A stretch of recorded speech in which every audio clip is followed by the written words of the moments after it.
Hello students, today we are going to discuss the third numerical of biochemical oxygen demand.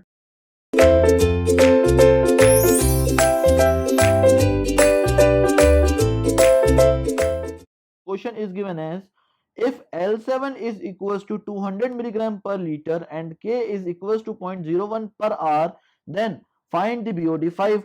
So in the question, L7 is given as 200 milligram per liter. Okay.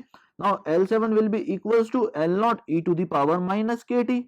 Okay. We know the formula of LT, that is L0 e to the power minus KT.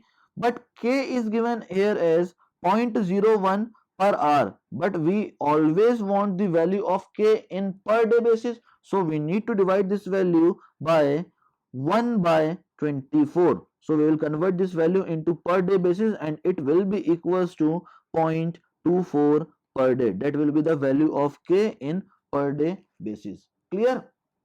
Now we had calculated the value of K as 0.24 per day and L7 is given in the question, that is 200 milligram per liter. Now if we put all this value, that is 200 is equals to L0, we don't know the value of L0, and e to the power minus 0.24, and time will be given as 7 days because 7 day L7 is given. Okay, now from this we can determine the value of L0. L0 will be equals to 1073.11 milligram per liter. Now we had the value of L0. Now what we want to calculate, we need to find the BOD5. BOD5 will be equals to Y5 and it will be equals to L0 1 minus e to the power minus KT. Okay, now L0 value is already calculated here, that is 1073.11 into 1 minus e to the power K value is equals to 0.24 per day, and time will be given as 5 days because we need to find the BOD of 5 days. So when we solve this whole equation,